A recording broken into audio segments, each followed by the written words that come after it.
Here we go with round one here on Hearts Draft. We've won the die roll, choosing to play first. Not necessarily because our deck wants to play first, though I think it pretty much does. This is a fine hand.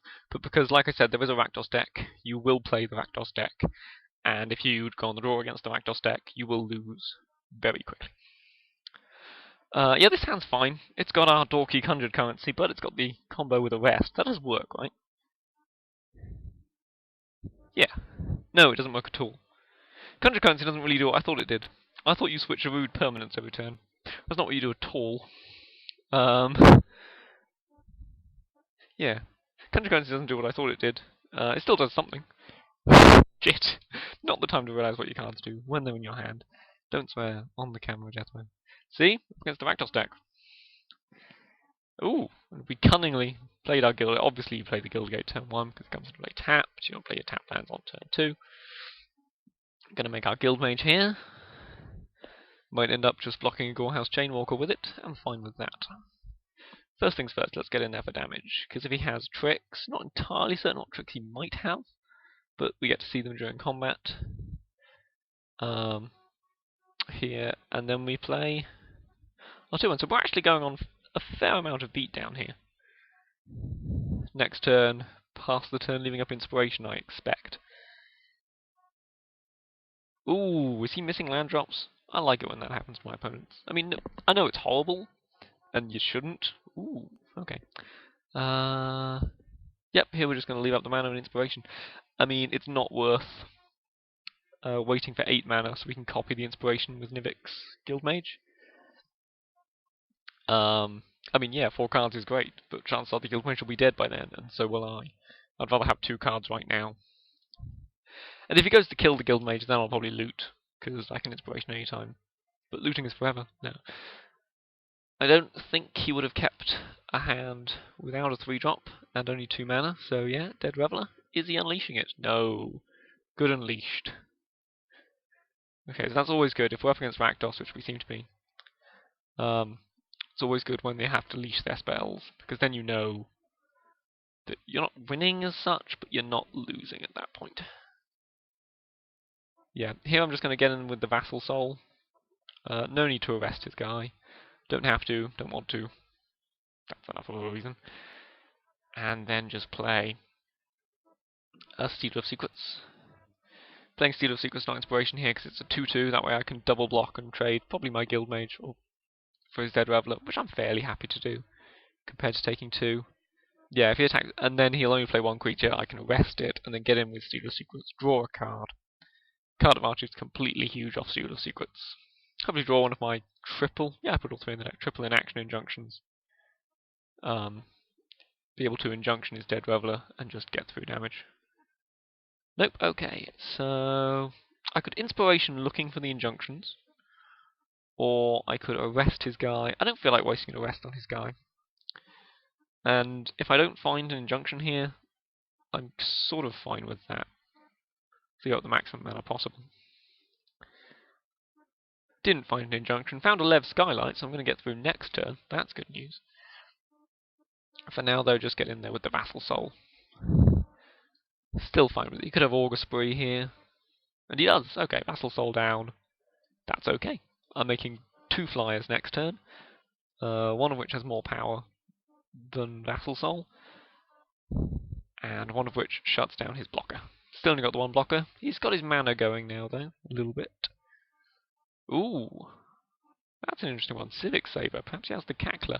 Ooh, now we've got decisions. I still think I'm just going to save the Sphinx for when things are going wrong.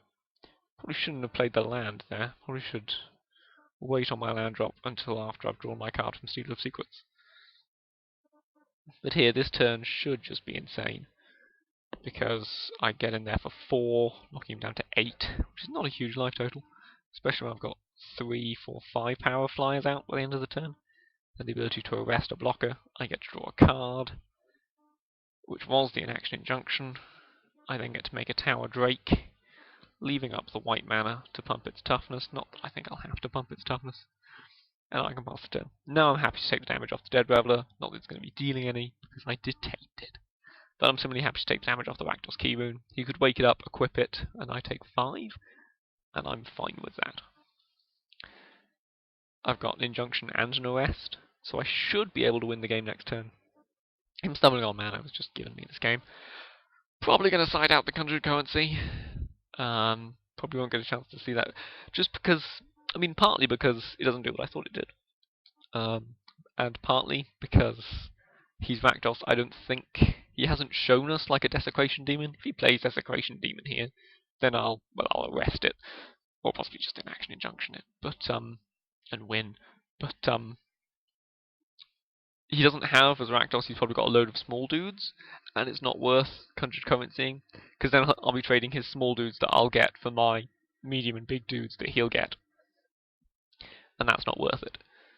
And he could just kind of unleash his guys, and then I get kind of unleashed guys that aren't very good to me against his beatdowns. At the end of the day, conjured currency seems to be relying on the fact that your opponent's decks are better than yours, which I think is a good idea with this deck, because my deck is fairly bad. He thought for a while there before deciding not to do anything. So maybe he does have Desecration Demon in hand. Probably not winning off the elocution counters this game. So if we take out an injunction against his guy... If you put two of these on the same guy, by the way, it's a super injunction. Obviously. He hasn't conceded, so he's probably got some removal here. I mean...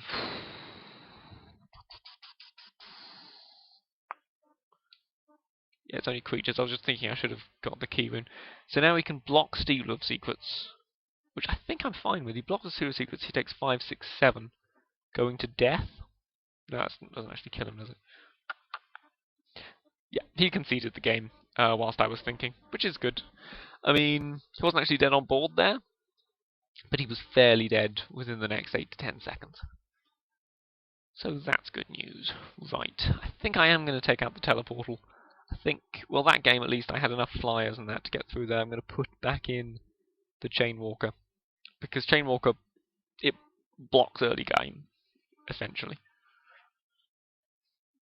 Now I'm looking at Swift Justice. Swift Justice is a fine combat trick to have main. I don't, because white's kind of a splash. I say splash, I've got 5, 6 sources of it in my deck.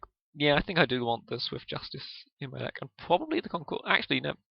Sold the Gorehouse Chainwalker. Let's have a 1/3. Yeah, 1/3 flyer, way better. I could put in Swift Justice for, like, Cobble Brute. I mean, Cobble Brute's a pretty aggressive card, but it trades with a thing. Yeah, I think I'm going to try out the Swift Justice instead of the Cobble Brute. Oh, no, wait, what am I thinking? Try out the Swift Justice instead of the Conjured Currency. Yeah, that's what I meant to do. It's a shame I won that last game so conclusively. I'm going to start a new video for the next